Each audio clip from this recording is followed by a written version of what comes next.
viewers, welcome to Super Prime. 10th sum பார்க்கலாம். The duration of flight travel from Chennai to London through British Airlines is approximately 11 hours ன்னு கொடுத்திருக்காங்க. அதாவது சென்னையில இருந்து லண்டனுக்கு British ஏர்லைன்ஸ்ல travel பண்றதுக்கு 11 hours ஆகும் அப்படின்னு சொல்லியிருக்காங்க. இந்த டிராவல் எப்ப பிகின் ஆகுது அப்படின்னு பாத்தீங்கன்னா சண்டே வந்து 23.30 ஹவர்ஸ்ல வந்து ஸ்டார்ட் ஆகுதுன்னு சொல்லியிருக்காங்க. நமக்கு வந்து இங்க ரயில்வே டைம் கொடுத்திருக்காங்க 24 hours. அப்ப 23.5 hours அப்படின்னா நைட் 11:30க்குன்னு அர்த்தம். நைட் 11:30 எப்போ சண்டே நைட் 11:30க்கு ஸ்டார்ட் ஆகுது. If the time at Chennai is 4.5 hours ahead to that of London's time கொடுத்திருக்காங்க. எப்பவுமே இந்தியன் டைமுக்கும் லண்டன் டைமுக்கும் டைம் டிஃப்ரெண்ட் இருக்கும். அதாவது 4.5 hours வந்து லண்டன் டைமை விட இந்தியன் டைம் வந்து முன்னாடியே இருக்கும். Then find the time at London. When will the flight lands at London airport? London airport reach ஆகும்போது லண்டன் டைம் எவ்வளோ அப்படின்னு நமக்கு கேட்டிருக்காங்க. எத்தனை மணிக்கு ஸ்டார்ட் பண்றாங்கன்னு பாத்தீங்கன்னா ஹார்ஸ்ல தான் நமக்கு கொடுத்திருக்காங்க. ஸோ அதை எடுத்து இங்க எழுதிக்கலாம் 23.30 ஹார்ஸ். அதுக்கப்புறமா எவ்வளவு நேரம் டிராவல் சொல்லியிருக்காங்க 11 hours. இதுவும் ஹார்ஸ்ல தான் கொடுத்திருக்காங்க. ஸோ 11 போட்டுக்கலாம். இது ரெண்டுத்தையும் ஆட் பண்ணா அது ரீச் ஆகிற டைம் வந்து நமக்கு கிடைச்சிடும் இல்லையா. So is congruent to mod 24 தான் போட போறோம். ஹார்ஸ் சொல்லும் போது நம்ம 24 தான் யூஸ் பண்ண போறோம். இப்ப ரிமைண்டர் என்ன அப்படின்றத கண்டுபிடிக்க போறோம். சோ அது எக்ஸ்ன்னு எடுத்துக்கலாமா. ஃபர்ஸ்ட் இது ரெண்டுத்தையும் நம்ம வந்து ஆட் பண்ணிக்கலாம்.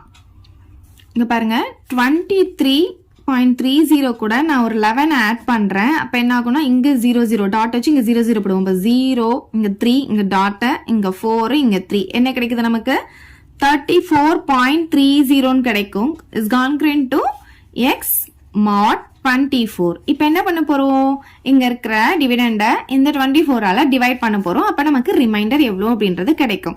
சோ இங்க 34.30வை நான் 24ஆல டிவைட் பண்ணும்போது நம்மளால 1 டைம் தான் நம்ம போட முடியும். சோ 24 நமக்கு கிடைக்கும். அப்போ மைனஸ் பண்ணோம்னா நமக்கு என்ன கிடைக்கும்னு பாத்தீங்கன்னா இங்க 0 இங்க 3 இங்க 0 இங்க 1 என்ன கிடைக்குது 10.5 hours நமக்கு கிடைக்குது.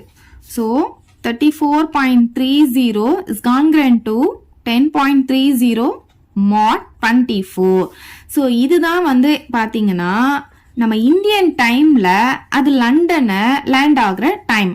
ஆனா அவங்க என்ன சொல்லியிருக்காங்க நமக்கு லண்டன் டைம்ல வந்து அந்த டைமை வந்து சொல்லியிருக்காங்க. அப்ப நம்ம என்ன எழுதலாம் therefore required time. required time எப்படி கண்டுபிடிக்கணும்னா இந்தியன் டைம் வந்து லண்டன் டைமை விட 4.5 hours வந்து முன்னாடியே இருக்கு இல்லையா. சோ அதனால இந்த 10:30ல இருந்து அந்த 4:30 நம்ம மைனஸ் பண்ணணும். அப்பதான் நமக்கு லண்டன் டைம் வந்து கிடைக்கும். சோ 10:30ல இருந்து 4:30 நம்ம மைனஸ் பண்ண என்ன கிடைக்கும் பாருங்க. இங்க 0 3ல 3 போச்சுன்னா 0 இங்க வந்து 0ல 4 போகாது. சோ இருந்து பாரோ பண்ணும்போது இங்க 10 ஆகும். 10ல 4 போச்சுன்னா நமக்கு 6 கிடைக்கும். அப்ப நமக்கு எவ்வளவு கிடைக்குதுன்னு பாத்தீங்கன்னா 6 hours அப்படின்ட்டு கிடைக்குது. இது வந்து லண்டன் டைம்ல லண்டன்ல ரீச் ஆகும் போது இது நம்ம இந்தியன் டைம்ல ரீச் ஆகுற டைம். லாஸ்டா எப்படி எழுதிக்கலாம்னா the flight will land London airport at 6 AM on Mondayன்னு எழுதிக்கலாம். நமக்கு பாத்தீங்கன்னா சண்டே நைட் 11:30க்கு கிளம்புச்சு. அது மறுநாள் காலையில 6 AMக்கு போகும்போது அது மண்டேவா இருக்கும். சோ ஆன் மண்டேன்னு போட்டுக்கலாம். அவ்வளவுதான் இந்த சம். இதை டவுட் இருந்தா கமெண்ட் பண்ணுங்க. உங்க ஃப்ரெண்ட்ஸ்க்கு இந்த வீடியோ ஷேர் பண்ணுங்க. தேங்க்யூ. இந்த வீடியோ உங்களுக்கு பிடிச்சா லைக் பண்ணுங்க, ஷேர் பண்ணுங்க. இது வரைக்கும் நம்ம சேனலை சப்ஸ்கிரைப் பண்ணாதவங்க சப்ஸ்கிரைப் பண்ணிடுங்க. மறக்காம பக்கத்துல இருக்க பெல் பட்டனையும் பிரஸ் பண்ணிடுங்க.